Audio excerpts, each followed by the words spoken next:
Hello friends, मैं महेंद्र प्रताप सिंह आप सबका स्वागत करता हूं आपके अपने चैनल इंग्लिश की बात में, जहां होगी केवल इंग्लिश की बात। आज हम सीखने जा रहे हैं पैसेज। जी हाँ, बिना टेंस के जाने कि आपको टेंस का एबीसीडी भी नहीं आता, उसके बावजूद आप पैसेज को कैसे सॉल्व आउट करें, जो कि आपके हर एक कम्पिटिटिव एग्जाम्स में 10th हो 12th हो चाहे किसी भी प्रकार का एग्जामिनेशन हो, आपका एक पैसेज ज़रूर वहाँ आता है और आप उसको कैसे सॉल्व आउट करें। जबकि आपको ये नहीं पता कि टेंस का कैसे सॉल्यूशन होता है, कैसे हम टेंस को जाने। बिना टेंस के जाने आप बिल्कुल बेफिक्र रहिए, इस वीडियो के बाद में आपका एक भी क्वेश्चन पैसेज वाइज गलत नहीं होगा। तो चलिए आते हैं पॉइंट पे बिना समय गवाए। आज का अपना पॉइंट है पैसेज। जी बिल्कुल, बिना टेंस के जाने आप पैसेज सॉल्व आउट करेंगे। पैसेज में क्वेश्चन दो प्रकार से पूछे जाते हैं। पहला है बाय हेल्पिंग वर्ब और दूसरा है बाय डब्ल्यूएच वर्ड और क्वेश्चन वर्ड। अब सर क्वेश्चन ये है कि डब्ल्यूएच वर्ड और क्वेश्चन वर्ड अलग अलग होते हैं क्या? जी बिल्कुल, क्वेश्चन वर्ड बिल्कुल अलग होते हैं और डब्ल्यूएच वर्ड अलग होते हैं। डब्ल्यूएच वर्ड वो होते हैं जो पर्टिकुलर डब्ल्यूएच से स्टार्ट होते हैं, जैसे वॉट है, वाई है, व्हेन है, वेयर है, व्हेन है, हुज है, हु है, होम है। जो डब्ल्यूएच से स्टार्ट होंगे वही डब्ल्यूएच वर्ड हैं। लेकिन question word particular WH word से स्टार्ट नहीं होते, ये होते हैं हाउ से। How many, how much, how long, how far, how much. इस प्रकार से जो हाउ से स्टार्ट होते हैं उनको क्वेश्चन वर्ड बोलते हैं और जो पर्टिकुलर डब्ल्यूएच वर्ड से स्टार्ट होते हैं उनको डब्ल्यूएच वर्ड बोलते हैं। दोनों का काम सेम है, क्वेश्चन पूछना। देखते हैं एक एक करके। पहला है जिसका नाम है बाय हेल्पिंग वर्ब। अब हेल्पिंग वर्ब से अगर कोई क्वेश्चन स्टार्ट होगा तो हमें पता है कि 24 प्रकार की हेल्पिंग वर्ब होती है, अभी बाद में इसको समझा देंगे। तो हमें क्या करना है, तो उसका आंसर या तो हमें यस में देना है और या हमें नो में देना है। जी बिल्कुल, आप बहुत गौर से सुनिएगा इस चीज़ को। If the question starts with helping verb, जब हेल्पिंग वर्ब से क्वेश्चन स्टार्ट हो तो हम उसका आंसर यस में या फिर नो में देते हैं। जैसे आपसे किसी ने क्वेश्चन किया क्या आप खाना लेंगे, तो आपका आंसर या तो यस में होने वाला है और या फिर नो में होने वाला है। हाँ मैं खाना लूँगा, नहीं मैं खाना नहीं लूँगा।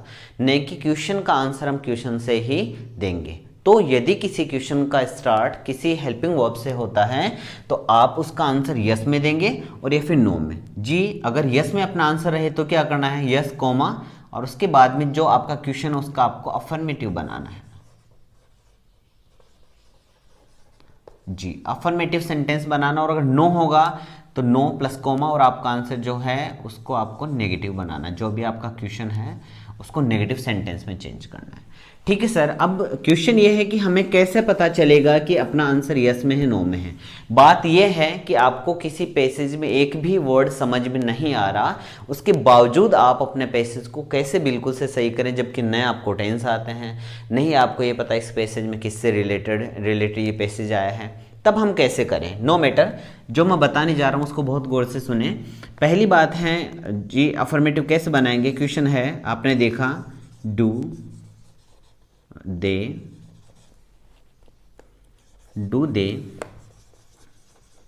Make a plan.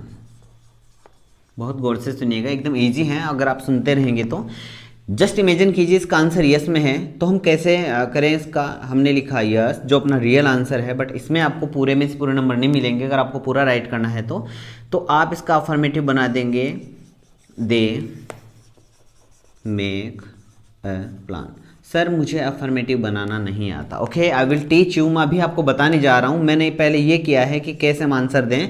और अगर इसी का अगर आपका नेगेटिव होता तो आप लिखते no they do not make a plan.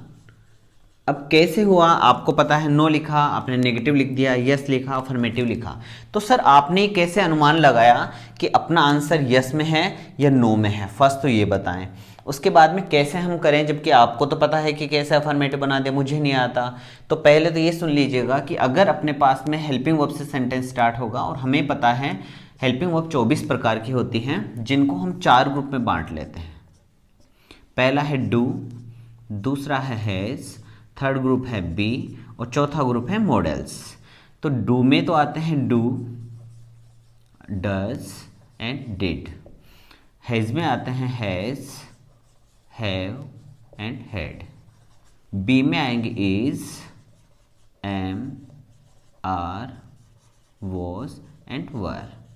उसके बाद मॉडल्स जो हैं 13 प्रकार के हैं। मैंने आपको लिख दिया था कि include, will, would, shall, should, may, might, must और to, used to, dare, not, need not. थोड़ा फास्ट बोल गया हूँ, लेकिन आप वीडियो को पॉज करके देखेंगे, आराम से समझ में आएगा। ये इसके मैंने अलग से वीडियोस डाल रखे हैं, अलग से पूरा इसका कंसेप्ट समझा रखा है। अगर इनमें से किसी एक से सेंटेंस स्टार्ट होगा तो अपना आंसर यस और नो में होगा। ठीक है सर, अब इनमें से स्टार्ट हो गया, मुझे पता चल गया डू से स्टार्ट है, तो सर मैं ये कैसे पता लगाऊं कि मेरा आंसर यस में है या नो में है, जबकि मुझे ये नहीं पता कि दे मीन्स क्या होता है, मेक मीन्स क्या होता है, प्लान मीन्स क्या होता है, मुझे इनका सेंस नहीं आता। फिर मैं कैसे अनुमान लगाऊंगा कि इसका आंसर यस में है या नो में है। तो अब जो मैं बोलने जा रहा हूँ उसको बहुत गौर से सुनिएगा, आपका यस और नो वाला आंसर कभी गलत नहीं होने वाला है। आपको नहीं पता क्या है, लेकिन आपको ये पता है ये हेल्पिंग वर्ब है। जी हाँ सर, ये तो हमें पता चल गया कि ये हेल्पिंग वर्ब है। इसके बाद में जो दिए गए वर्ड्स हैं, ये आपका सब्जेक्ट है, ये आपकी वर्ब है और ये आपका ऑब्जेक्ट है। नो मैटर, मुझे तो ये भी नहीं पता कौन सा सब्जेक्ट क्या है। तो आपको ये देखना है, दे भी सेम होना चाहिए, मेक भी होना चाहिए और प्लान भी होना चाहिए। ये तीनों चीजें अगर आपको एज इट इज मिलती हैं तो आपका उत्तर यस। और अगर इन तीनों में से किसी में भी एक में बदलाव होता है तो फिर आपका इसमें आंसर रहेगा नो। जस्ट इमेजिन कीजिएगा, आपको दे मिला एज इट इज, मेक मिला as it is, a plan मिला एज इट इज, लेकिन यहां उस जगह मेक नहीं होके वहां होता फॉलो। तो आपकी एक चीज अलग हो गई, दे भी सेम था, अ प्लान भी सेम था, लेकिन मेक के बजाय आपको फॉलो नजर आया। इट मीन्स मेरे सेंटेंस से मैच नहीं करता, इट मीन्स मेरा आंसर नो में रहेगा। उसने वो एक प्लान बनाते नहीं है, वो तो एक प्लान का फॉलो करते हैं। इट मीन्स मुझे नहीं पता क्या, लेकिन इसमें नहीं है, जो चीज मुझे क्वेश्चन में मिली वो नहीं मिल रही। इट मीन्स मेरा आंसर नेगेटिव है, नो में मेरा आंसर आने वाला है। जस्ट इमेजिन कीजिएगा, वहां आपको मेक भी मिला, प्लान भी मिला, लेकिन दे नहीं मिला, वहां मिला आपको ओनली राम। तो आपको पता है कि मुझे ही मिलना था दे, अब दे नहीं मिला, मुझे मिला राम। इट मीन्स वो तो सिंगुलर है, दे तो प्लूरल होता है, इट मीन्स मेरा आंसर तो नो है। Is it clear? वहां ए प्लान के बजाय टी होता, दे मेक टी, तो आपके पास में क्या वो एक प्लान बनाते हैं और आपको वहां लिखा होता है दे मेक टी, वो तो चाय बनाते हैं। इट मीन्स नहीं, मेरा आंसर तो नहीं हो सकता, क्यों सर ने ये बताया था कि जो वर्ड जैसे हैं वैसे वैसे मुझे मिलने हैं, तब तो आंसर यस में है, और अगर एक भी इनमें से अलग है तो मेरा आंसर नो में है। उम्मीद है आपको ये चीज़ समझ में आ गई कि किस प्रकार से हम यस और नो ढूंढें। अगर subject, object and verb same है तो आपका आंसर यस में है, और अगर अलग है तो आपका आंसर नो में है। अगर यस में है तो आप सेंटेंस को अफर्मेटिव बनाएंगे और नो में है तो नेगेटिव बनाएंगे। अब क्वेश्चन ये उठता है कि सर हम अफर्मेटिव कैसे बनाएं, जबकि हमें ये नहीं पता कि टेंस किसे कहते हैं, टेंस कितने प्रकार के होते हैं, क्या करना है मुझे नहीं पता। Okay, I will teach you in with very easy method, बहुत इजी मेथड से बताने जा रहा हूँ। चाहे आपको टेंस बिल्कुल नहीं आते हो, आज के बाद से आपका ये पैसेज गलत नहीं होगा। एक बार इसको दोबारा समझा देता हूँ ताकि आगे बढ़ें, फिर मैं आपको ये बताने जा रहा हूँ कैसे अफर्मेटिव बनाते हैं। पैसेज में क्वेश्चन दो प्रकार से पूछे जाते हैं, एक हेल्पिंग वर्ब से स्टार्ट होने वाले और एक होते हैं WH वर्ड या क्वेश्चन वर्ड से स्टार्ट होने वाले। WH वर्ड वो होते हैं जो पर्टिकुलर WH से स्टार्ट होते हैं, like why, when, where, who, whom, whose, etcetera etcetera. But question word वो होते हैं जो हाउ से स्टार्ट होते हैं, how, how much, how many, how much, how many, how far, how long, etcetera etcetera. ये दोनों ही क्वेश्चन पूछने का काम करते हैं। नो मैटर, अभी इनका भी क्रम आ जाएगा, इनको भी समझा देंगे, इसी वीडियो से पूरा कंप्लीट करने जा रहे हैं। हेल्पिंग वर्ब से स्टार्ट होगा तो अपना आंसर या तो यस में होना है या नो में। अच्छा, हेल्पिंग वर्ब्स कौन से होते हैं सर? हेल्पिंग वर्ब 24 प्रकार की होती हैं। They are 24 kinds of helping verbs and we can divide them in 4 groups. Do, has, be, modals. In do group we find that do, does and did. In has group, has, have, had, and in B group is, are, was, were, and modals are there. 13 kinds of model and I have taught you in last videos. Last videos मैंने आपको इनको पढ़ा रखा है, आप उनमें देख सकते हैं आराम से। तो अगर इनमें से किसी एक से अगर क्वेश्चन स्टार्ट होता है तो अपना आंसर या तो यस में होना है या नो में होना है। अब अगर यस में है तो सेंटेंस को अफर्मेटिव बनाना है, नो में है तो सेंटेंस को नो कोमा प्लस करके और उसको नेगेटिव राइट करना है। सर हम ये कैसे पहचाने कि सेंटेंस का आंसर यस में है या नो में है? तो दिया गया subject, given verb and given object same है तो आपका आंसर यस में है, और अगर एक भी चीज़ आपका वहाँ अलग है तो आपका आंसर नो में है। ये बात आपके समझ में आ गई होगी। आप इसका एक स्क्रीनशॉट लें ताकि हम आगे बढ़ते हैं, and I will teach you how to make affirmative sentences.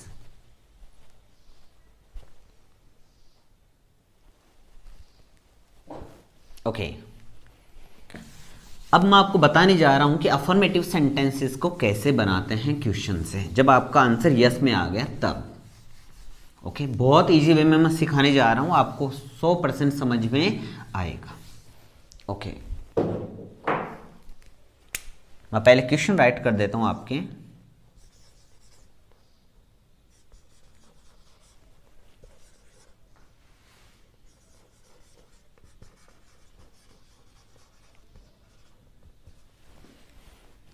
Second है does Radha sing a song. Third है did Gopal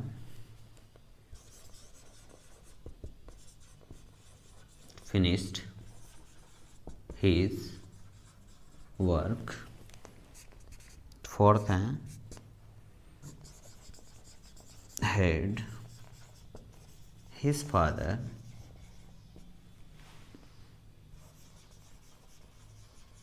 taken a risk। और फोर्थ है can he solve the question। Okay, ये पांचों ऐसे सेंटेंसेस हैं जिनसे आज आप सीखने जा रहे हैं कि हम जब हमें टेंस नहीं आते, बिल्कुल नहीं आते, तो हम अफर्मेटिव कैसे बनाएंगे। यस नो तो आपको पता चल चुका है कि यस और नो, और वो क्वेश्चन भी इसी से डिपेंड है, इसी पे टोटल डिपेंड होंगे WH वर्ड भी। आप अफर्मेटिव बनाना सीख जाएं, जिसको अफर्मेटिव अच्छे से बनाना आता है उसके लगभग 99.99 जो क्वेश्चन एकदम करेक्ट होते हैं। ओके, ऐसे मान के चलेंगे सबका आंसर यस में, तभी तो अफर्मेटिव बनाने जा रहे हैं। यस होगा तभी अफर्मेटिव बनेगा, उन सब में अफर्मेटिव बनाना ही पड़ेगा आपको।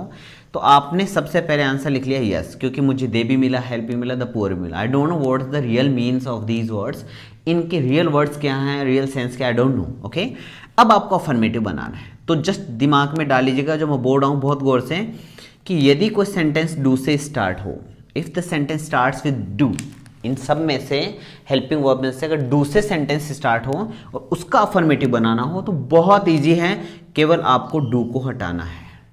अगर डू से सेंटेंस स्टार्ट है, डू को हटा दीजिए, शेष वाक्य ऑटोमेटिकली ही आपका जो है अफर्मेटिव है। आप गौर करेंगे, जब आप सॉल्व करेंगे एकदम समझ में आएगा, और मैं भी सॉल्व करके दिखाऊंगा आपको एक पैसेज। ओके, एक क्वेश्चन आपके समझ में आ गया होगा कि if the sentence starts with do, यदि सेंटेंस डू से स्टार्ट हो तो इसका अफर्मेटिव बनाना बहुत इजी है, क्योंकि केवल डू तक ही सेंटेंस को हटाना है। इधर जो भी WH वर्ड आए उसको भी हटाते जाएंगे, और जो डू तक सेंटेंस उसको हटा देंगे, शेष वाक्य ऑटोमेटिकली है आपका अफर्मेटिव है। ठीक है जी सर, इसका क्या करना है, यस अपना आंसर है, तभी तो अफर्मेटिव बनेगा।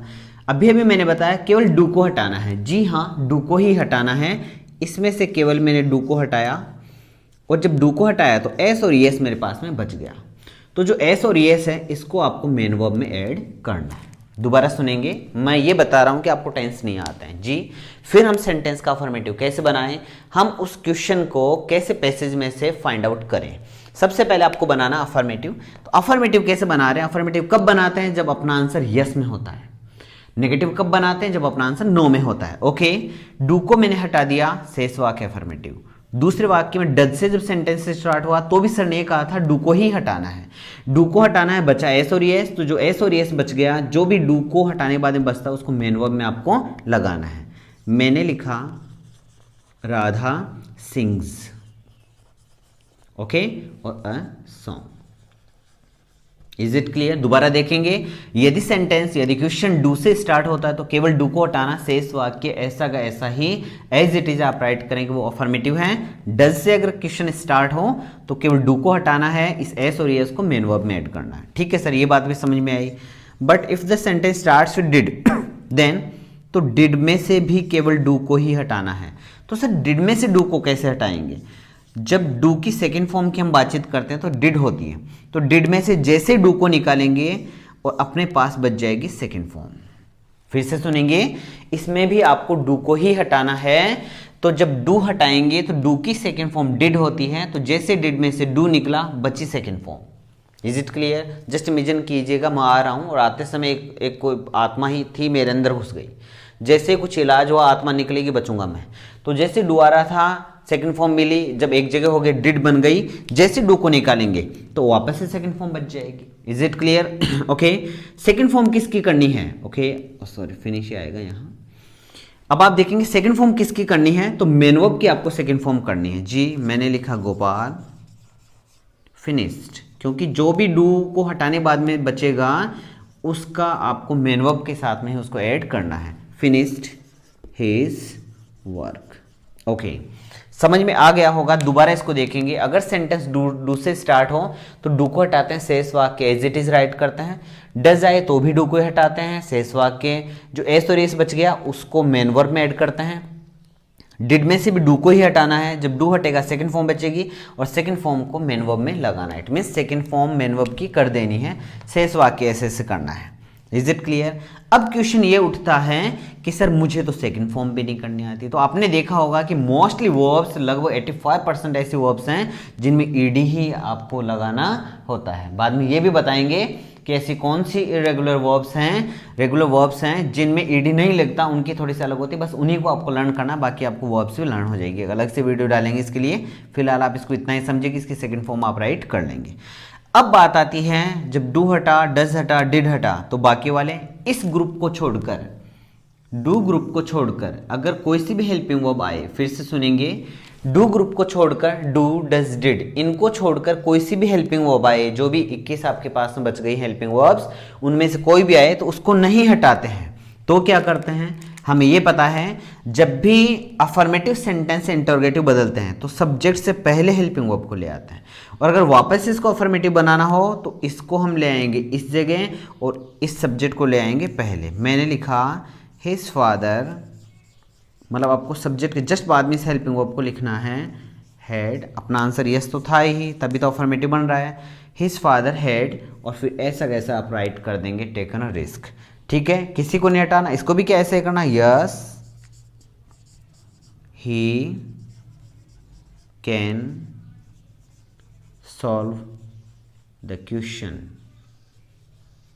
उम्मीद है ये चीज आपको बहुत अच्छे से समझ में आ गई होगी, और अगर ये चीज समझ में आ गई तो आगे वाले जो आपके जो हैं WH वर्ड वो बहुत इजी वे में आपके समझ में आने वाले हैं।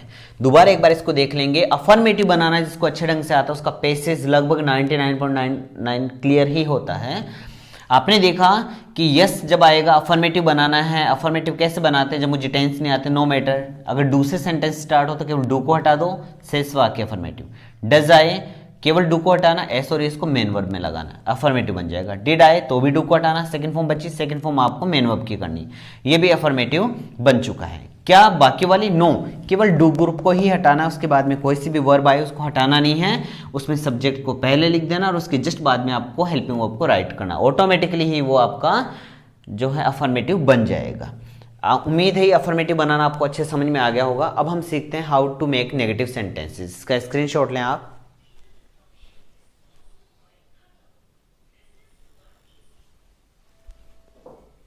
Okay, come to the next point please, कि सर नेगेटिव कैसे बनाएं। अफर्मेटिव बनाना तो हमें आ गया अच्छे से, एक दो बार प्रैक्टिस करेंगे आप आराम से बना पाएंगे। ओके, तो सर अब नेगेटिव कैसे बनाएं, वो भी बहुत ज़्यादा इजी है, देखेंगे। Okay, do they play a match, question mark, has Radha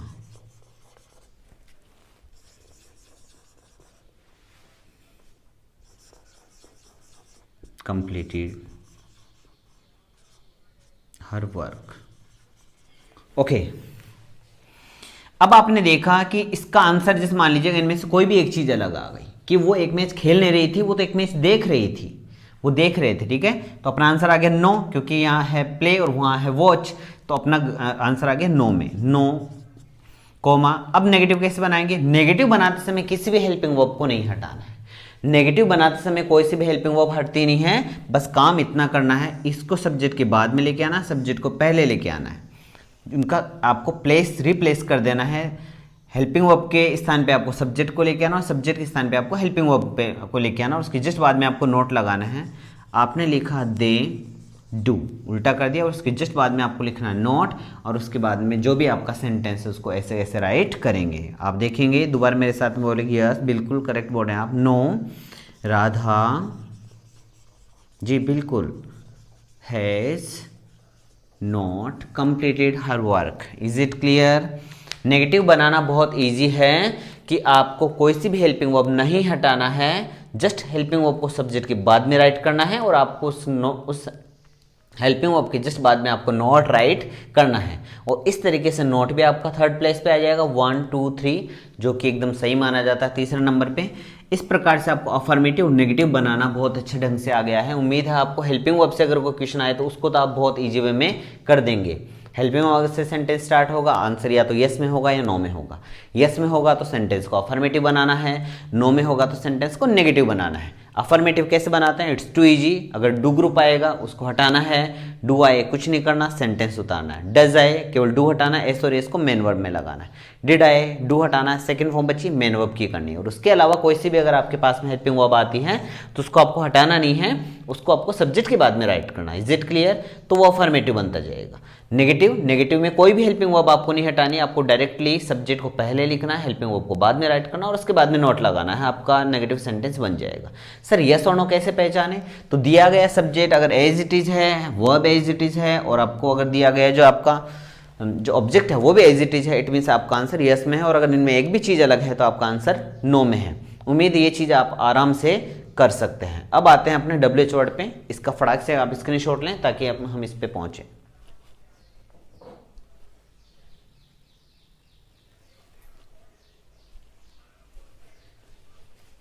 okay, अब आते हैं नेक्स्ट पॉइंट पे जो है अपना WH वर्ड।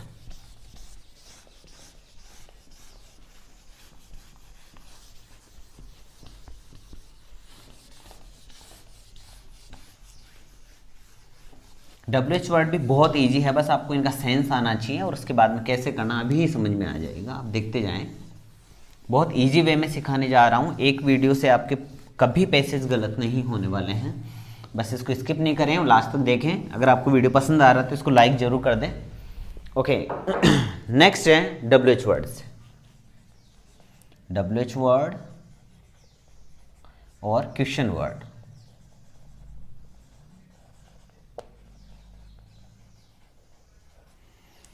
इनसे अगर सेंटेंस स्टार्ट हो तो एक तो अपने दिमाग में एक बात डालनी है कि जो भी सेंटेंस से स्टार्ट होगा जिस टेंस में है तो इसमें सेम टेंस होते हैं। जिस टेंस में क्वेश्चन आया होगा उसी टेंस में आपको आंसर देना। सबसे पहली चीज तो अपने दिमाग में ये डालें, जिस टेंस में आपसे क्वेश्चन पूछा जाता है उसी टेंस में आपको आंसर देना है। ये बात अपने दिमाग में आप अच्छे से डाल लें। जो 10th और 12th में पढ़ने वाले बच्चे हैं या जो लोअर क्लासेस में पढ़ने वाले बच्चे हैं और जिनके क्वेश्चन आंसर आते हैं वो इस वीडियो से आराम से क्वेश्चन आंसर बना सकते हैं। बस आपको ये पता होना चाहिए, चाहे चैप्टर आपका पास्ट टेंस में हो चाहे प्रेजेंट टेंस में, लेकिन जिस टेंस में क्वेश्चन पूछा जाता है उसी टेंस में आपको आंसर देना है। कई बार बच्चे जब कहानी पढ़ते हैं वो पास्ट टेंस में होती है और इनमें से कुछ क्वेश्चन प्रेजेंट टेंस में पूछ लिए जाते हैं और वो डायरेक्टली उसको पास्ट में लिखते हैं, नंबर आपके 0 आ जाते हैं। इस चीज़ का विशेष ध्यान रखना है कि WH वर्ड क्वेश्चन वर्ड जिस टेंस में क्वेश्चन पूछेंगे उसी टेंस में आपको राइट करना है आंसर।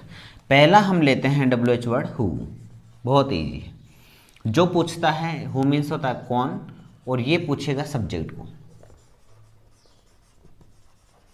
ओके, सब्जेक्ट भी कैसा होगा? सजी होगा, लिविंग बीइंग होगा। Is it clear? ओके, देखते हैं। क्वेश्चन है who had made a mistake. Question number second है who will go with Radha. Okay, इसका दूसरा जो है, दूसरा यहीं पे समझ लेते हैं, whom, सॉरी whose, जिसका सेंस होता है किसका या किन को। ओके, और ये पूछता है पॉजिटिव केस।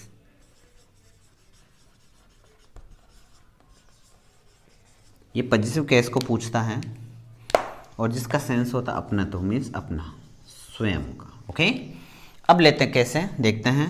क्वेश्चन से जल्दी समझ में आएगा आपके। Whose father made tea. Second question है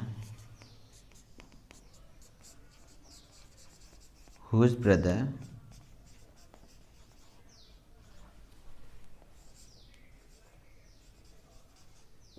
टीचेस इंग्लिश। ओके, अब आते हैं पॉइंट पे। बहुत इजी है, बहुत गौर से सुने इसको। If the sentence starts with who, अगर हु से सेंटेंस स्टार्ट हो, पहले एक बात समझ में आ गई थी, जिस टेंस में होगा उसी टेंस में आपको आंसर देना है। हु से अगर क्वेश्चन स्टार्ट हो तो बहुत इजी है। कैसे?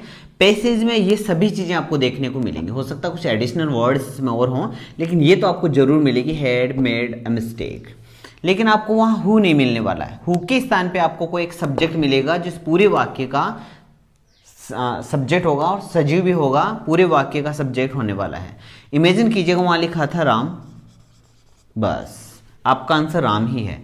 और फिर आप दिए गए जो आपका क्वेश्चन है उसको एज इट इज आप राइट कर सकते हैं, Ram had made mistake. Is it clear? Who का क्वेश्चन जो आए और उसका आंसर ढूंढना बहुत ईजी है, क्योंकि जो आंसर मिलने वाला है, ये वाली लाइन तो वहां मिलने वाली है ही, विल भी मिलेगा, गो भी मिलेगा, विद राधा भी मिलेगा। बस ये वाला वर्ड है, इसके स्थान पे आपको कोई ना कोई एक वर्ड मिलने वाला है। और वो वर्ड आप हमेशा ध्यान रखें, वो लिविंग बीइंग होगा, सजीव होगा। तो आप लिखेंगे, जैसे मान लो यहाँ लिखा हुआ था सीता, पैसेज में सीता था, सीता विल गो, फिर आपको ऐसे ऐसे राइट करना है विद राधा। उम्मीद है ये वाली बातचीत आपके समझ में आ गई होगी कि यदि हु से सेंटेंस स्टार्ट हो, हु से क्वेश्चन स्टार्ट हो, तो उसका आंसर देना सबसे इजी है, क्योंकि जो दिया गया रेस्ट ऑफ द सेंटेंस वो आपको एज इट इज पैसेज में मिलने वाला है। बस एक हु नहीं मिलेगा, हु के स्थान पे आपको कोई एक वर्ड मिलेगा जो अपने इस पूरे वाक्य का सब्जेक्ट होगा, इवन वो सजीव भी होगा। Is it clear? तो आप उससे कोई पिकअप करें और वही आपका आंसर रहेगा। अगर आपको फुल राइटिंग में लिखना है, सब्जेक्टिव है तो आप पूरा उसको लिखें, और अगर ऑब्जेक्टिव है तो आपके पास में ऑब्जेक्ट में वो मिल जाएगा। लेकिन ढूंढेंगे कैसे? आप इस सेंटेंस को लेके जब पैसेज ढूंढेंगे तो हु के स्थान पे आपको ये चीजें मिलेगी। कम टू द पॉइंट, अगर हु से सेंटेंस स्टार्ट हो तो आपको पैसेज में ये वाले वर्ड तो एग्जैक्टली मिलेंगे ही, लेकिन इस हुज के स्थान पे, जैसे अभी हु के स्थान पे हमें एक वर्ड मिल रहा था, वो सब्जेक्ट हुआ करता था, सजीव हुआ करता था। अब इसके स्थान पे आपको हमेशा तीन ही वर्ड मिलेंगे, या तो हिज, या हर, या दियर। 200% आपको ये तीन ही वर्ड देखने को मिलते हैं। तो क्या सर हम इनको ऐसे ऐसे राइट करें? जी, आप इसको ऐसे ऐसे राइट करेंगे तो आपका आंसर बिल्कुल गलत होगा। जस्ट इमेजिन कीजिएगा, आई एम टीचिंग हियर, मैं यहाँ पढ़ा रहा हूँ, सडनली समवन कम्स हियर, कोई यहाँ आता है एंड पूछता है, कोई आया तो मैंने देखा, मैंने किससे पूछा ये कौन? तो किसी ने कहा सर ये जो अपने सुनील बैठा है ना, अपना अमन, उसके सॉरी ये उसके पापा हैं। अब मेरे पास में कम से कम 20 बच्चे बैठे हैं, तो मेरे पास तो फिर से एक क्वेश्चन हो गया, ये उस कौन है, उसके किसके? लेकिन अगर वो ये बोले सर ये अमन के पापा हैं, इट मीन्स इट्स डन, ये डन हो चुका है, मेरे दिमाग में आ गई सर ये सीता के पापा हैं, तो मेरे दिमाग में बात आ गई कि सीता के पापा हैं। तो अगर आप मिलेंगे आपको हिज, हर एंड दियर, लेकिन एक बात क्लियर हो जाएगी, जैसे ही आपको हिज मिले तो आप समझ जाएंगे किसी लड़के का नाम होने वाला है। अगर आपको हर मिले तो आप समझ जाएंगे यहाँ जो मैं लिखूंगा किसी लड़की का नाम लिखूंगा, और अगर दियर है तो ये पक्का मानेगा वो एक से ज़्यादा लड़की, एक से ज़्यादा लड़के, और हो सकता है कॉम्बिनेशन भी हो। तो अगर हिज मिला तो मैं पैसेज में नाउन ढूंढूंगा, क्योंकि हमेशा कोई भी पैसेज नाउन से स्टार्ट होता है, उसके बाद में प्रोनाउन यूज होना स्टार्ट हो जाता है। And these are pronoun, positive case pronoun में है तो प्रोनाउन हमें वहां मिलेंगे। लेकिन हिज आते मेरे माइंड में आया कि जो नाउन है वो किसी मैस्कुलिन जेंडर से रिलेटेड है। हर आया तो मेरे ये दिमाग में आया कि फेमिनाइन जेंडर से रिलेटेड है। और डियर आया तो मुझे पता चला है कि दोनों भी हो सकते हैं, लेकिन एक से ज़्यादा है। ओके, तो मुझे अगर जैसे मान लो वहाँ मिला हिज था, मैंने देखा और राकेश लिखा हुआ था। जैसे मैंने लिखा राकेश, आपको हिज नहीं, आपको राकेश लिखना है। राकेश फादर मेड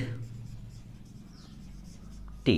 लेकिन ये बात पक्का मानिए, आपका सेंटेंस गलत हो चुका है, क्योंकि आपने सही तो लिखा है राकेश, लेकिन आप सेंस नहीं दे पा रहे हैं। राकेश पापा चाय बनाते थे, राकेश पापा चाय बनाई। अभी आपको यहाँ सेंस देना, तो आपको अपोस्ट्रोफी एस जरूर लगाना है। अपोस्ट्रोफी एस आपको जरूर लगाना है अपने नाउन के साथ में। अब इसका सेंस क्लियर होगा। राकेश के पापा, Rakesh is father made T, Rakesh के पापा ने चाय बनाई। दोबारा सुनेंगे, आपको पैसेज में इस हुज के स्थान पे इनमें से कोई एक वर्ड मिलेगा, लेकिन जैसे हिज मिले आप समझ जाएंगे किसी लड़के का नाम मुझे ऊपर सर्च करना है। लड़की हर मिला तो आपको लड़की का नाम सर्च करना। दियर मिला तो इट मीन्स आपको हो सकता है एक से ज़्यादा लड़के हों, एक से ज़्यादा लड़कियाँ हों, या फिर ये कॉम्बिनेशन भी हो सकता है। तो आपने जैसे वो नेम लिखा और फिर लिखा गलत हो सकता है, आप अपोस्ट्रोफी एस लिखेंगे तो सही होगा। अब देखिएगा, इसमें था सीताज ब्रदर, तो आपने लिखा सीताज ब्रदर, और फिर एज इट इज आपको राइट करना है। उम्मीद है ये वाली चीज़ भी आपके समझ में आ गई। अब सर बात ये समझ में नहीं आ रही कि हम अपोस्ट्रोफी एस कैसे लगाएंगे। वो भी बहुत इजी है, जब हम ये पढ़ेंगे तब बहुत विस्तार से बताएंगे। अभी आपको मैं शॉर्ट में बताता हूँ। सजीव प्लस सजीव, ये हमेशा संबंध दिखाने के काम में आता है। सजीव प्लस निर्जीव, निर्जीव प्लस सजीव, और निर्जीव प्लस निर्जीव। आप देख रहे होंगे मैंने कॉम्बिनेशन बनाया, जहाँ एक जगह दो सजीव के बीच में मैं संबंध दिखाऊंगा। एक सजीव था, एक क्या है निर्जीव है, एक निर्जीव है, फिर सजीव। इट मीन्स दो में पहले आया है सजीव और दो में पहले आया है निर्जीव। तो अगर सजीव का सजीव से या सजीव का निर्जीव से हम क्या करते हैं, संबंध दिखाते हैं। पहले सजीव आया हो, बाद में चाहे सजीव हो चाहे निर्जीव हो, पहले लिविंग बीइंग आए हो, बाद में चाहे से लिविंग हो चाहे नॉन लिविंग बीइंग, तो हम लगाते हैं अपोस्ट्रोफी एस का यूज करते हैं। लेकिन पहले अगर निर्जीव आ गए और बाद में किसी सजीव चीज से, सजीव व्यक्ति से हमारा अगर रिलेशन दिखा रहा है, तो हम अपोस्ट्रोफी एस नहीं ऑफ का यूज करते हैं। समझ में आ गया होगा मेरे हिसाब से कि अपोस्ट्रोफी एस का यूज वहां करते हैं जहां पहले सजीव का किसी भी सजीव से या निर्जीव से संबंध दिखाया जाता है, तब तो अपोस्ट्रोफी एस का यूज करते हैं। और अगर पहले ही निर्जीव है, बाद में भले ही वो सजीव हो भले ही वो निर्जीव हो, हम ऑफ का यूज करेंगे। अब देखेंगे कैसे, आप देखेंगे राम्स फादर, देख पा रहे हैं दोनों ही सजीव हैं। राम्स बुक, अब आप देख पा रहे हैं एक सजीव एक निर्जीव है। पेज ऑफ बुक, आप देख पा रहे हैं दोनों निर्जीव हैं। ओके, बुक ऑफ राम, अब आप देख पा रहे हैं कि इसमें पहले सजीव है, बाद में एक तरफ सजीव एक तरफ निर्जीव। नो मैटर, अपोस्ट्रोफी एस का यूज हमने किया। लेकिन यहां हमने देखा दोनों ही निर्जीव है, बाद में भले ही सजीव भले ही निर्जीव, लेकिन हमें ऑफ का यूज करना है। Is it clear? अब बात आती है सर हर जगह अपोस्ट्रोफी एस होगा। नो, अगर आपके पास में ऑलरेडी प्लूरल हो और उसके लास्ट में जे साउंड आता हो, तो आप केवल अपोस्ट्रोफी ही यूज करेंगे। जैसे आपने देखा होगा कि बॉयज, तो आप अपोस्ट्रोफी ही यूज करेंगे, बॉयज ऐसे नहीं करेंगे। बॉयज अपोस्ट्रोफी को ही फिर एस लगाने की यहाँ आवश्यकता नहीं होती है। Is it clear? श्योर। इसको और भी अच्छे ढंग से समझाएंगे जब ये पर्टिकुलर टॉपिक आएगा, तब अभी आपको ये समझना है कि कहाँ मुझे अपोस्ट्रोफी एस लगाना है, कहाँ नहीं लगाना। दोबारा देखेंगे, हु आए, नो मैटर, शेष वाक्य ऐसा ऐसा मिलेगा। बस हु के स्थान पे आपको एक वर्ड मिलेगा जो सजीव होगा, अपने पूरे वाक्य का जो है सब्जेक्ट होगा। उसके बाद में हुज, तो हुज में भी ये वर्ड ऐसे ऐसे मिलेंगे, लेकिन हुज के प्लेस पे आपको ये वाले वर्ड मिलने वाले हैं, हिज, हर, देयर। लेकिन आपको पता है मेरा आंसर नहीं हो सकता, तो मैं हिज आएगा तो किसी लड़के का नाम ढूंढूंगा, हर आएगा तो किसी लड़के का नाम ढूंढूंगा, और अगर देयर है तो एक से ज़्यादा लड़कियां हो सकती है, एक से ज़्यादा लड़के हो सकते हैं, कॉम्बिनेशन में भी ज़्यादा हो सकते हैं। तो मैं उनको ढूंढूंगा और उनको ढूंढने बाद में उनके नेम से बाद में मैं अपोस्ट्रोफी एस लगा के उनको क्लियर कर दूंगा। फिर बाकी वाक्य ऐसे ऐसे राइट करेंगे। उम्मीद है हु एंड हुज आपके समझ में आ गया होगा। आप इसका स्क्रीनशॉट लें ताकि हम आगे बढ़ें।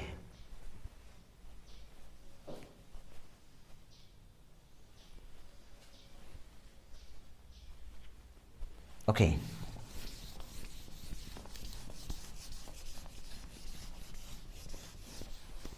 नेक्स्ट है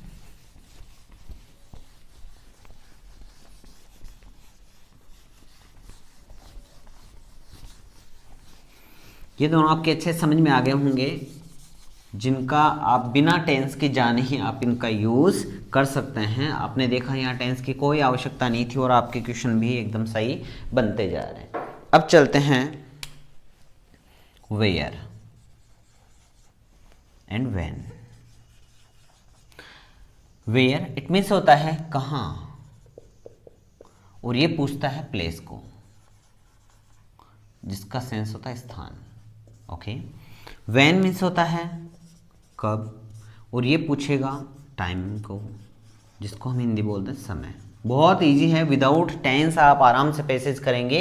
where, come to the point please. अगर हम सुबह सुबह निकले, किसी ने पूछा आप कहाँ जा रहे हैं, वेयर आर यू गोइंग, तो अपना आईक्यू लेवल बोलता है कि मुझे कोई ना कोई प्लेस बताना है। Is it clear? तो वेयर से अगर सेंटेंस स्टार्ट होगा तो ये पक्का मानिएगा पैसेज में कहीं ना कहीं आपको प्लेस ही ढूंढना है, आपको प्लेस ही बताना है। ठीक है, आपने लिखा where did she live with her father. Okay, where has she put that book? Okay, come to the point please. जैसे where आया, आपके दिमाग में एक बात तो क्लियर हो गई कि मुझे इस पैसेज में से प्लेस ढूंढना है, और प्लेस कितने भी हो सकते हैं, लेकिन आप एग्जैक्ट प्लेस पे कैसे जाएंगे, बात यह है। मुझे नहीं पता इनका सेंस क्या है, लेकिन फिर भी मैं करेक्ट सेंटेंस निकाल के दूंगा। कैसे, देखिएगा। सबसे पहले आप सेंटेंस को आप अफर्मेटिव बना लें। हु एंड हुज को छोड़कर सेंटेंस को अफर्मेटिव बनाएं। तो अफर्मेटिव बनाना मैंने बता रखा था, आपने लिखा शी, उसके बाद में डिड आया, डिड हटा और हमने सेकेंड फॉर्म ली लिव की, तो मैंने लिखा शी लिव्ड, और उसके बाद में आपका जैसा का जैसा है वैसे वैसे राइट करें, हर फादर। ओके, ये काम आपने कर लिया। जस्ट बहुत गौर से सुनिएगा, आपको टेंस नहीं आते, आपको नहीं पता सेंस क्या है, फिर भी आप सेंटेंस में कैसे क्लियर करेंगे, लेकिन आपको ये पता है कि वेयर मीन्स कहाँ होता है और इसका मतलब कहाँ, मुझे कोई ना कोई प्लेस यहाँ ढूंढना है। सबसे पहले काम क्या करना था कि आपको बिना किसी टेंशन के आप वहाँ पहुँच जाएं। सबसे पहले दिए गए वो जो सेंटेंस उसका अफर्मेटिव बनाना है। WH वर्ड को तो आपको रिमूव करना ही है। डिड आया तो डिड का मैंने बता रखा था, डिड हट जाएगा, सेकंड फॉर्म बचेगी, सेकंड फॉर्म करनी है आपको मेन वर्ब की। सेंटेंस बचा she lived with her father. इस सेंटेंस को आप पैसेज पे ले जाएं, इसके जस्ट बाद में आपको अपने आप आपको सेंटेंस जो है आपका जो प्लेस है शो करना चालू कर देगा। अब आप ऐसे बोलोगे सर अगर वहाँ प्लेस 5 काइंड्स ऑफ हो, 5 जगह आपको प्लेस मिल जाएं तो फिर क्या होगा, मैं इमेजिन करवाता हूँ। उसमें एक सेंटेंस जो अपने पैसेज आया उसमें ये था, she is reading, she taught, उसने पढ़ाया इन जयपुर, जयपुर में पढ़ाया। Okay, she lived with her father in Chomu या at Chomu, she played cricket at Jhalawar. Okay, अब आपने देखा कि अगर आपका अफर्मेटिव सही है तो आप न तो प्लेड ढूंढेंगे न टॉट ढूंढेंगे, आपको ढूंढना है लिव्ड। तो लिव्ड के साथ में जो आपको प्लेस मिल रहा है वही आपका राइट आंसर है। हो सकता है पैसेज में 4 जगह आपको प्लेस दिए हों, लेकिन नो मैटर, आपके अफर्मेटिव के साथ में जो प्लेस है वही आपका राइट आंसर होने वाला है। जिस इमेजिन कीजिएगा इसका आपने अफर्मेटिव बनाया, मुझे पता था कि केवल डू ग्रुप हटता है, मैंने लिखा she has put the book, that book. Okay, place तो उसमें लिखा हुआ था on the table. Is it clear? आपको पहले अपना अफर्मेटिव एकदम सही बनाना है। अफर्मेटिव सही है तो उसके जस्ट बाद में आपको प्लेस भी एकदम सही मिलने वाला है। ये चीज आपके अच्छे से समझ में आ गई होगी। व्हेन है तो व्हेन जब आपसे पूछे सुबह सुबह आप स्कूल कब जाते हैं तो आपने कहा मैं 10 बजे के आसपास, तो ये 10 बजे ही दिमाग में क्यों आया? क्योंकि व्हेन मीन्स होता है कब, और कब मुझे समय बताना है। लेकिन जब भी वैन हो उसका आंसर हम दो प्रकार से दे सकते हैं, हर बार समय ही नहीं, हमें कई बार कंडीशन भी बतानी होती है, मतलब टाइम के अलावा आपको कंडीशन भी बतानी होती है कई बार। अब देखना कंडीशन कैसे बताएंगे आप लोग। आप सुबह कब उठते हैं, तो आप बताएंगे मैं सुबह सर लगभग 5 बजे या 5 साढ़े 5 बजे उठ जाता हूँ, 5:10 पे उठता हूँ, जो भी आपका टाइम होगा आप फटाक से बताएंगे। तो आप ऐसे थोड़ा ना बताते कि जब पापा मुझे थप्पड़ मारते तब उठता हूँ, नो। आप ऐसे बोलते हैं जब पापा मुझे पानी की बाल्टी मेरे बिस्तर में डालते हैं तब उठता हूँ, ऐसा भी नहीं होता। तो उसके बाद में आपसे कोई पूछा वो गुस्सा कब आया, तो आप बताते हैं उसने मुझे अब्यूज़ किया, उसने मुझे गालियाँ निकली, मुझे गुस्सा आ गया। ठीक है, आप तेज कब दौड़े, जब कुत्ते मेरे पीछे दौड़े तब मैं तेज दौड़ा, ये रही कंडीशन। अब इसका आप आंसर ये नहीं दे सकते कि आप तेज कब दौड़े, तो आप बताएंगे कि सर मैं तेज दौड़ने लगा था 4:13 और 2 सेकंड पे। इट मीन्स आपने डिसाइड किया था पूरा करके। ओके, आपको गुस्सा कब आया, मुझे गुस्सा आ गया 5:04 और 3 सेकंड पे गुस्सा आया था सर मुझे। इट मीन्स आप टाइम भी देख रहे थे। तो कई जगह आपको कंडीशन बतानी है और कई जगह आपको टाइम बताना है। Is it clear? अब देखते हैं कैसे। क्वेश्चन है when did he go to play. Okay, उसके बाद में है when had Rakesh made tea. Okay, question देखते हैं। आपने सबसे पहले अफर्मेटिव बनाया। अफर्मेटिव मैंने कहा था जिसको अफर्मेटिव अच्छे से बनाना था वो हर एक क्वेश्चन को सही करेगा। आपने लिखा ही, इसके बाद में इसकी सेकंड फॉर्म लिखी वेंट टू प्ले, और उसके बाद में आपका जो भी उसमें पैसेज में टाइम होगा आप लिख देंगे एट 5 o'clock। जो भी आपकी कंडीशन है या जो भी आपका टाइमिंग है, इस आपके जो आपका अफर्मेटिव उसके जस्ट बाद में आपको टाइमिंग से रिलेटेड या कंडीशन से रिलेटेड कोई सेंटेंस मिलेगा, वही आपका आंसर है। आपने इसका अफर्मेटिव बनाया, आपने लिखा Rakesh had made tea when the guests came. जब गेस्ट आए तब उसने चाय बनाई। और इसका टाइमिंग भी हो सकता है, इसकी कंडीशन भी हो सकती है। ये आंसर आपके माइंड का नहीं है, आपने केवल इसको अफर्मेटिव बनाया। और जब अफर्मेटिव बनाया और इस अफर्मेटिव को लेके जब आप पैसेज में पहुंचे तो इस अफर्मेटिव के जस्ट बाद में आपका जो था या तो कंडीशन और या फिर आपका टाइमिंग आपके साथ में लिखा हुआ था। सीधी बात यह है, जब आप किसी सेंटेंस का अफर्मेटिव बना लेते हैं और इस अफर्मेटिव को लेके पैसेज में जाते हैं, साथ में आपको यह भी पता होता है कि इस अफर्मेटिव के बाद में मुझे प्लेस ढूंढना है, मुझे टाइम ढूंढना है, या जो भी आपके पास में क्वेश्चन वर्ड है वो क्या पूछना चाह रहा है ये मैंने बता दिया। देखो, व्हेन मींस स्थान, आपको स्थान ढूंढना है। व्हेन मींस टाइम, तो टाइम या कंडीशन आपको ढूंढनी है अफर्मेटिव के बाद में। जिसका अफर्मेटिव ठीक है उसका आंसर 100% क्लियर होने वाला है। ये बात आप अपने दिमाग में बहुत अच्छे से डाल लें। ये बात आपके अच्छे समझ में आ गई होगी। एक बार आप दोबारा देखेंगे, वेयर आएगा आपके दिमाग में आएगा, मुझे पैसेज में से प्लेस ढूंढना है, कैसे ढूंढूं, अफर्मेटिव बना लूंगा अच्छे से। अफर्मेटिव बनाने बाद में इसके जस्ट बाद में मुझे प्लेस भी एग्जैक्ट मिलेगा। उसके बाद में है व्हेन, टाइम या फिर कंडीशन ढूंढूंगा, कैसे ढूंढूंगा। First of all I make the sentence, I will change the sentence into affirmative and after that I will search the answer. उसके जस्ट बाद में मुझे टाइमिंग या फिर उसके बाद में कंडीशन मुझे 101% मिलने ही वाली है। एक बार इसको वीडियो को देखने बाद में जब आप सोल्व आउट करेंगे, मैं भी सोल्व आउट कराऊंगा यहाँ आपको एक पैसेज, तो आप देखेंगे सर मुझे एज इट इज आंसर मिलने स्टार्ट हो गए हैं। Is it clear? आप इसका स्क्रीनशॉट लें ताकि आगे बढ़े।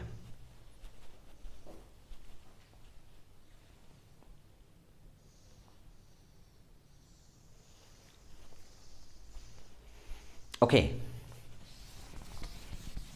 कम टू द पॉइंट प्लीज। ये सब चीज़ आपके समझ में आ रही होगी। आपने देखा होगा कि बिना टेंस के जाने हम पैसेज सोल्व आउट कर रहे हैं और अपने दिमाग में भी छपते जा रहे हैं। आपको वो क्वेश्चन आप आराम से कर सकते हैं, क्योंकि नेक्स्ट वीडियो में इसका हम एक वो भी करेंगे, सॉल्यूशन भी मैं आपको दूंगा एक पैसेज राइट करवा के कैसे उसका करते हैं। ओके, नेक्स्ट है हाउ। हाउ मीन्स होता है कैसे, और ये पूछता है मेथड को, मीन्स विधि। ठीक है, कैसे किया तो देखते हैं। इसका उत्तर हम 3 प्रकार से हमें मिल सकता है। पहला है by plus first form plus ING and plus object. मतलब हम दे भी सकते हैं जब हमारा रिटर्न हो, सब्जेक्टिव हो अपना तो भी। उसके बाद में एज प्लस सेंटेंस और या फिर लाइक प्लस सेंटेंस। देखें कैसे, how did she help her family.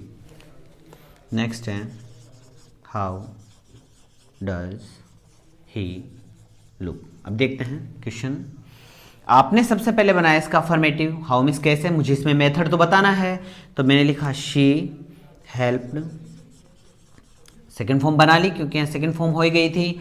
उसके बाद में हर family.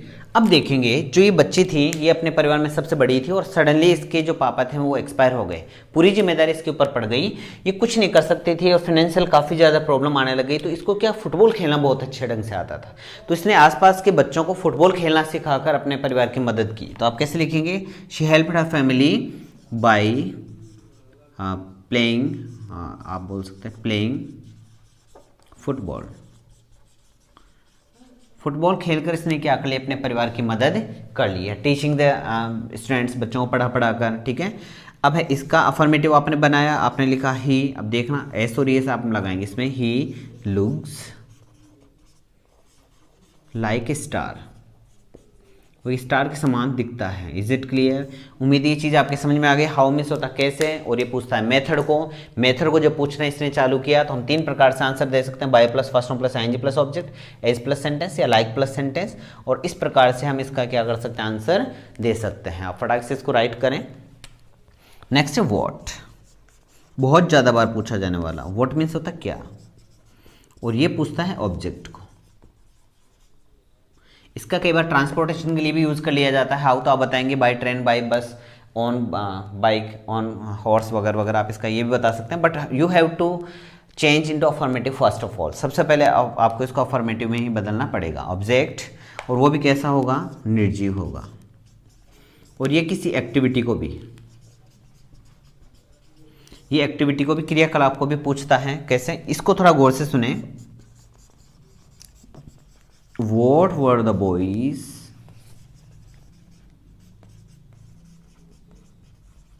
doing in the class? Okay, okay. Next है, what had she bought?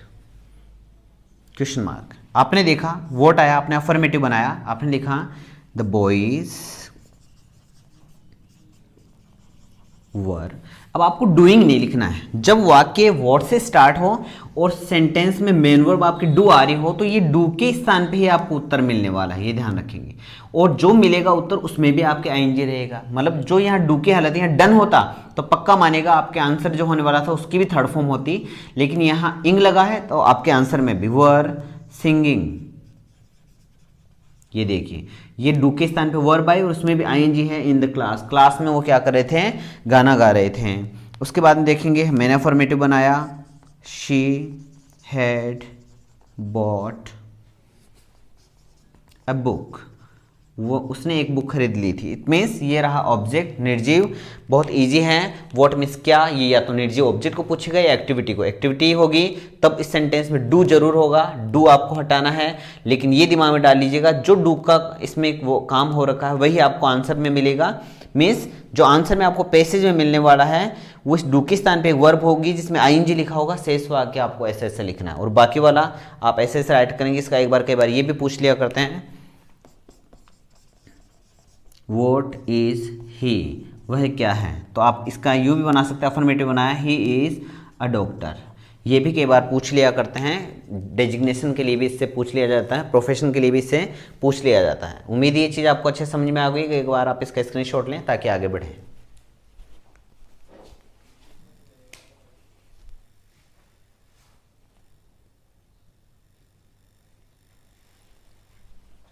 Okay,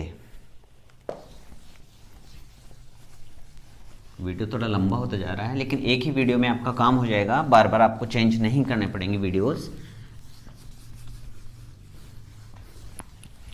next है वाई। ये भी बहुत ज़्यादा बार पूछा जाने वाला है और थोड़ा सा टफ भी है। आप देखेंगे वाई।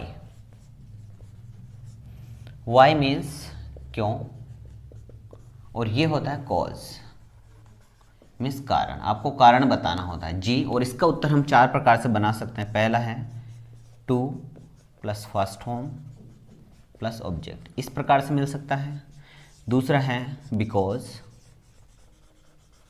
Plus sentence. थर्ड है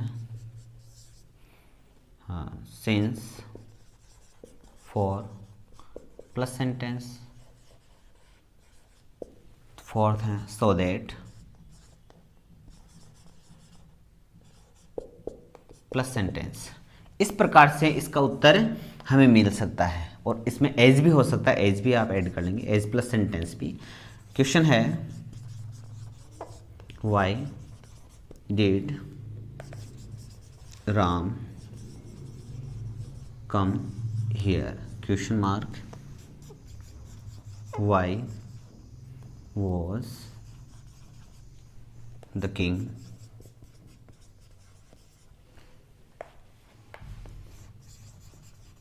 run fast। दो ही क्वेश्चन से आपके समझ में आ जाएगा। आप देखेंगे जिस भी तरीके से, क्योंकि आज से पहले आपने बिकॉज देखा है, लेकिन टू प्लस वर्ब के फर्स्ट फॉर्म प्लस ऑब्जेक्ट से और भी अच्छा सेंटेंस बनता, आंसर बनता है। सिंस मीन्स क्योंकि, फॉर मीन्स क्योंकि, सो दैट ताकि, एज मीन्स जैसा कि, बिकॉज मीन्स क्योंकि। तो ये सेम सेंस है, कोई दिक्कत वाली बातचीत नहीं। आपको सबसे पहला काम करना अफर्मेटिव बनाना। जिसको अफर्मेटिव अच्छे से बनाना था उसका सेंटेंस कभी गलत नहीं हो सकता, पैसेज में गलत नहीं हो सकता। मैंने लिखा राम, इसकी सेकंड फॉर्म बनाई, मैंने लिखा केम, और हियर का हियर। अब आप किसी से बना सकते हैं। आपने लिखा टू सिंग, ये लीजिए टू सिंग अ प्रोग्राम है, इन अ प्रोग्राम या a song.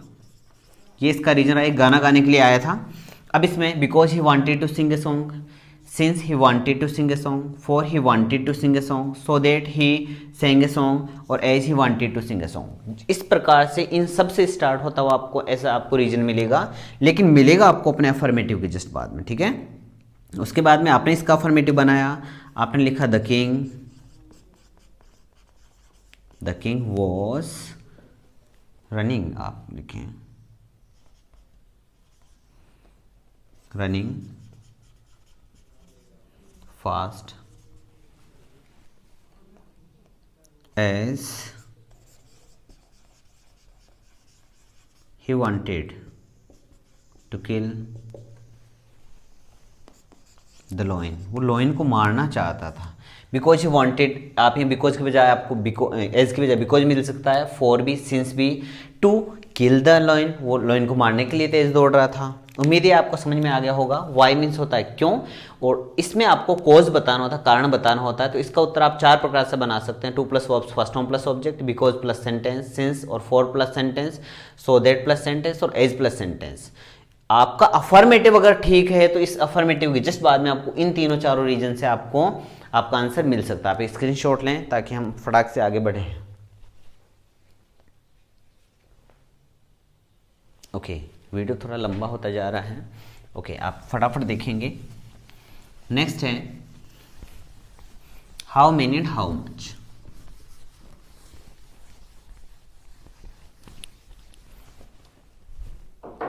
Okay, how many, how much, ये वो हैं जो पर्टिकुलर बेसिकली पूछे जाते हैं। हाउ मेनी मीन्स कितने, और ये पूछता है नंबर्स को, जिसका मतलब होता है संख्या। ओके, ये पूछेगा कितना, इट मीन्स क्वांटिटी मीन्स मात्रा। Okay, like how many boys were in the class, class में कितने बच्चे थे। And how much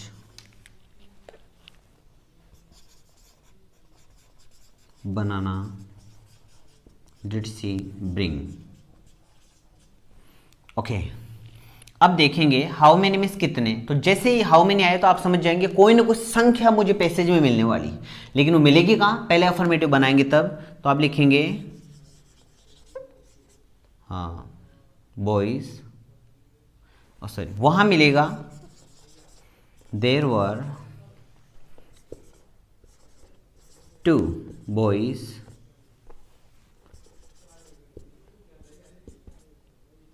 in the class. आगे बात समझ। अब ये सेंटेंस ऐसा होता, how many sons did he have. तो आप बनाते इसका अफर्मेटिव, आपने बनाया ही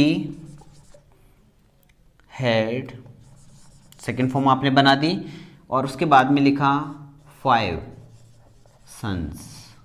आप देख पा रहे हैं आपको यहाँ एक संख्या मिलेगी और वही आपका आंसर रहेगा। उसके बाद में देखते हैं हाउ मच बनाना डिड, तो उसने लिखा शी ब्रॉट, देखिए अफर्मेटिव बनाया है, फिर 5 kg बनाना। तो आप देख पा रहे हैं कि हाउ मेनी आएगा तो आपको लिखना है कितने, और हाउ मच आएगा तो आपको लिखना कितना। ये आपके अच्छे से समझ में आ गया होगा। आप इसका स्क्रीनशॉट लें ताकि थोड़ा एक और बचा है वो बता दें। ओके, अब जितने भी थे आपके पास में, जैसे हु था, हुज था, वेयर था, व्हेन था, हाउ था, how many, how much, why and what, जो बेसिकली सबसे ज़्यादा बार पूछे जाते हैं मैंने आपको सब बता दिए हैं। अगर आप अफर्मेटिव बना के इन सब का करेंगे यूज़, तो बिना किसी टेंस के, बिना किसी टेंशन के आप हर एक पैसेज को सोल्व आउट करेंगे। नेक्स्ट वीडियो में मैं आपको सोल्व आउट कराऊंगा एक पैसेज। उम्मीद है वीडियो आपको बहुत कोऑपरेट करेगा, बहुत आप इसमें सफल होंगे। अगर आपको वीडियो पसंद आया तो ज़रूर लाइक, शेयर एंड सब्सक्राइब करें। Thank you, thanks a lot.